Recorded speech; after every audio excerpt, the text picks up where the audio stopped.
Hello everyone, welcome to Courts Today by LiveLaw. I'm Devojit Das and today the courts were as busy as ever. So without any further ado, let's begin. Starting at the top, in an important update coming in from the Supreme Court that delivered a definitive ruling on Section 195A of the Indian Penal Code, which covers threatening a witness to give false evidence. Historically, certain related offences required a formal complaint to be filed only by the court. But the question was whether police could directly register an FIR under Section 195A. The bench of Justices Sanjay Kumar and Alok Aradhe unequivocally ruled that police can register an FIR and investigate without waiting for a court complaint. They specifically set aside a Kerala High Court judgment that had wrongly held the opposite. The court held, in simple words, that Section 195A was deliberately created as a distinct, cognizable offence precisely because imposing the impractical hurdle of requiring a threatened witness to first approach the court for permission would only cripple and hamper the process. This judgment ensures that immediate police action can be taken to protect witnesses facing threats to their person, reputation, or property. Next, the Supreme Court was presented with a question to grapple with in a hearing where three men,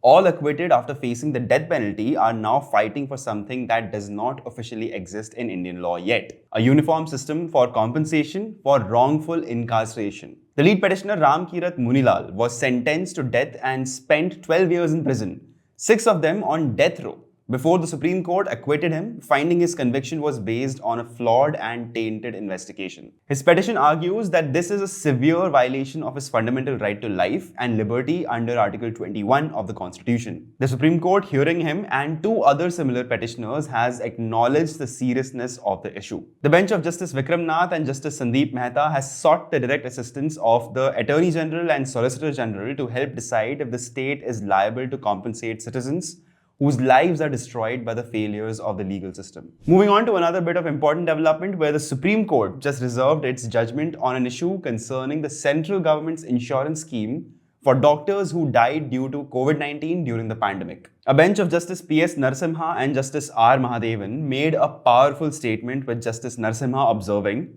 "Society will not forgive us if we don't take care of our doctors." The main problem here? Eligibility. The scheme often excludes doctors who were not on official government duty but who kept their private clinics or hospitals open to serve patients. Justice Narasimha instructed the government to ensure insurance companies honor valid claims, rejecting the notion that private practitioners were just making profits and sitting idle. The court clarified it won't settle individual claims but will lay down broad principles of eligibility, focusing on 2 simple things. First, that the doctor actively offered medical services during the pandemic, and second, that their death was due to a COVID-19 infection. Next, we take a look at a case that mirrors a lot of our common experience of being ripped off by a big company. Seeing limited seats online, on flight, a user desperate not to lose out on their traveling pays a premium only to find numerous free seats available right before takeoff. The legal action stems from a case where Emirates Airline, where a couple, Dr. Keshav Nandi and Mrs. Meenu Pandey,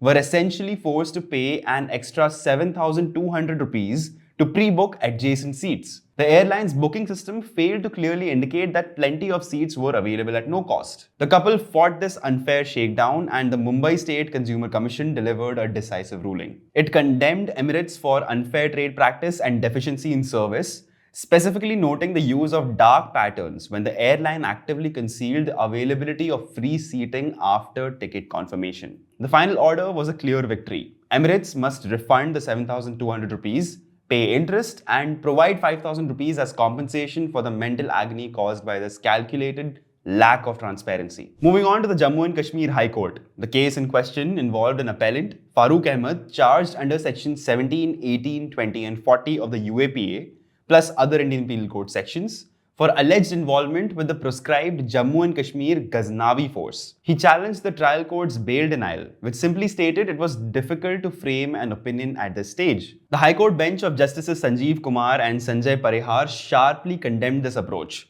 ruling that the trial court had abdicated its statutory duty under Section 43D, subsection 5 of the UAPA. This section mandates that a court must form a clear opinion on whether there are reasonable grounds for believing that the accusations are prima facie true. By saying it's difficult, the trial court essentially refused to engage with the evidence. The High Court clarified that while the UAPA imposes a strict test it does not allow judges to evade making a judicial assessment. The case was sent back for fresh consideration. Shifting our attention to the Allahabad High Court that just slammed state officials for their reprehensible inaction and really careless attitude in dealing with a minor rape survivor. Under the Uttar Pradesh Rani Lakshmibai Mahila Samman Kosh rules of 2015, a rape victim is statutorily entitled to 3 lakh rupees in compensation, with the final payment due within 1 month of the charge sheet being filed. The charge sheet in this case was filed back in June, but when the victim was forced to file a writ petition in September, she still had not received a single penny. The bench of Justices Shekhar B. Saraf and Prashant Kumar observed that this egregious procrastination defeats the entire purpose of the scheme,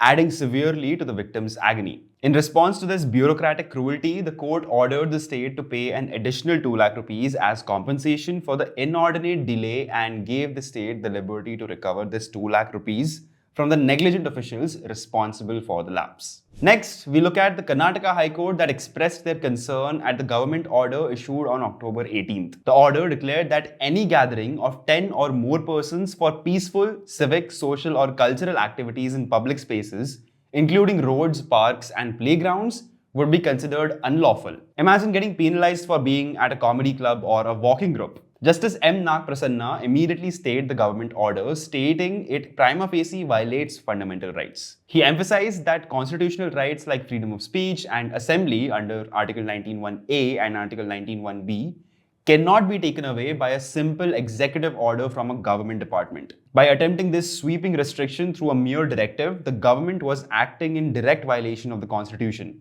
forcing the High Court to intervene and protect citizens' rights to gather. And with that, this segment of Courts Today comes to its conclusion. But remember, to access a detailed coverage of all the issues mentioned here, visit livelaw.in and follow all our socials to stay updated with everything that is law. This is Debujit Das. Thank you for watching.